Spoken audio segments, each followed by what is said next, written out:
Você já imaginou assim renovar um pacto com Deus momentos antes de entrar na terra dos sonhos?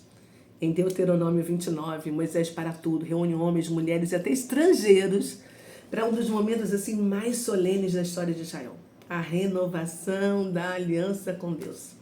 O povo estava vendo milagres há 40 anos, mas Moisés revela: entender os sinais é tão importante quanto vivê-los.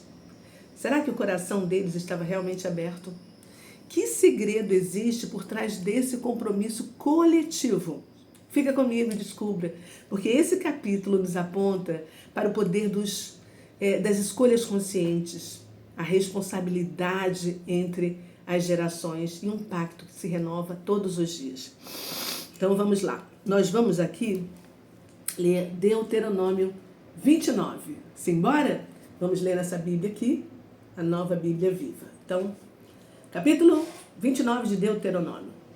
Foi nas planícies de Moabe que Moisés confirmou os termos da aliança que o Senhor havia feito com o povo de Israel, além da aliança que tinha feito com eles em Horebe.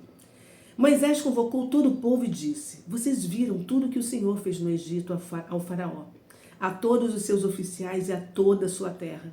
Com os seus próprios olhos vocês viram as grandes provas, os sinais e as grandes maravilhas. Mas, apesar disso tudo, até hoje o Senhor não deu a vocês coração para entender, nem olhos para ver, nem ouvidos para ouvir. Durante 40 anos em que conduzi vocês pelo deserto, nem as suas roupas, nem as sandálias dos seus pés ficaram estragadas. Que incrível, né? Vocês não comeram pão, nem beberam vinho, nem qualquer outra bebida fermentada, para que soubessem que eu sou o Senhor, o seu Deus. Quando vocês chegaram a este lugar, Seom, rei de Esbom, e Og, rei de Bazã, vieram lutar contra nós, mas eles foram derrotados por nós. Conquistamos o território deles e o demos às tribos de Ruben e Gade e a metade da tribo de Manassés como herança do Senhor. Portanto, obedeçam fielmente aos termos desta aliança para terem sucesso em tudo o que fizerem. Vocês todos estão hoje diante do Senhor, o seu Deus, os seus líderes de tribos, o povo, os juízes e os oficiais, e todos os demais homens de Israel, juntamente com as crianças, as mulheres e os estrangeiros que vivem no seu acampamento, incluindo os lenhadores e os carregadores de água. Vocês estão todos aqui para firmar uma aliança com o Senhor, o seu Deus, a aliança que Ele está fazendo com vocês hoje. Hoje Ele vai confirmá-los como seu povo para que Ele seja o Deus de vocês, conforme lhes prometeu e como jurou aos seus pais Abraão, Isaque e Jacó. Esta aliança sob juramento não faço só com vocês, que estão aqui hoje, na presença do Senhor, o seu Deus, mas também com as futuras gerações. Preste atenção, de Israel. Certamente vocês lembram como vivemos na terra do Egito e como, ao sair de lá, atravessamos com segurança as terras das nações inimigas. E vocês viram as suas imagens e os seus ídolos detestáveis de madeira, de pedra, de prata e de ouro. É bom lembrar essas coisas para que não exista entre vocês, homem ou mulher, grupo de famílias ou tribo cujo coração se afaste do Senhor, o seu Deus, e passe a prestar culto aos deuses daquelas nações. Porque no dia em que alguém fizer isso, estará plantando uma raiz que produzirá fruto amargo e venenoso. Ninguém caia no erro ao ouvir essas palavras de maldição, de invocar uma bênção sobre si mesmo no seu íntimo, dizendo: posso seguir o meu próprio caminho e mesmo assim ter sucesso e paz. Isso traria destruição a todos, tanto a terra irrigada quanto a terra seca. O Senhor não perdoará quem fizer algo assim. A ira e o zelo do Senhor arderão em chamas contra tal pessoa. Todas as maldições escritas neste livro cairão sobre ele, e o Senhor apagará o seu nome de debaixo do céu. O Senhor afastará essa pessoa de todas as tribos de Israel e a castigará segundo as maldições da aliança escritas no livro desta lei. Os filhos de vocês, as gerações futuras e os estrangeiros que vierem de terras distantes, verão a devastação da terra e as doenças enviadas a ela pelo Senhor. Toda a sua terra será coberta de enxofre e sal, terra imprestável, onde não se semeará, ela nada produzirá, nem crescerá nela erva alguma. Será como a destruição de Sodoma e Gomorra, de Admá e Zebulon, que o Senhor destruiu na sua ira e no seu furor.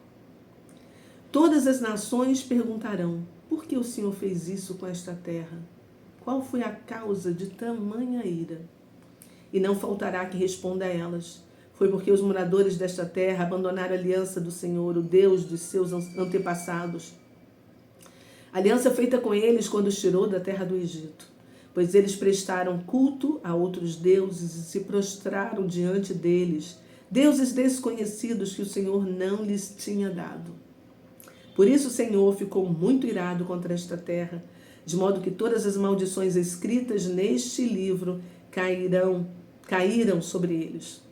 Com grande ira, indignação e furor, o Senhor arrancou os israelitas da sua terra e os lançou numa outra terra, como hoje se vê. As coisas encobertas pertencem ao Senhor, o nosso Deus, mas as revelações são para serem conhecidas por nós e por nossos filhos, para que obedeçamos a todas as palavras desta lei para sempre. Uau, isso é forte, gente, isso é muito forte. Você viu que Moisés reuniu todo mundo antes de entrar na Terra Prometida para poder renovar a aliança com Deus. Ele relembra todos os milagres, o cuidado de Deus no deserto, explica que apesar de verem grandezas, muitos ainda não entenderam, nem se comprometeram de fato. Quantos de nós hoje em dia estamos no mesmo barco que estes? Moisés adverte sobre as consequências da quebra do pacto, especialmente da idolatria, e reforça que a responsabilidade do compromisso pertence não somente àquela geração, mas aos descendentes. E aí o capítulo termina, destacando que os segredos pertencem a Deus, mas aquilo que nos foi revelado deve ser vivido por todas as gerações. Então, que lições a gente pode assim extrair deste capítulo para a gente poder aplicar em nossa vida?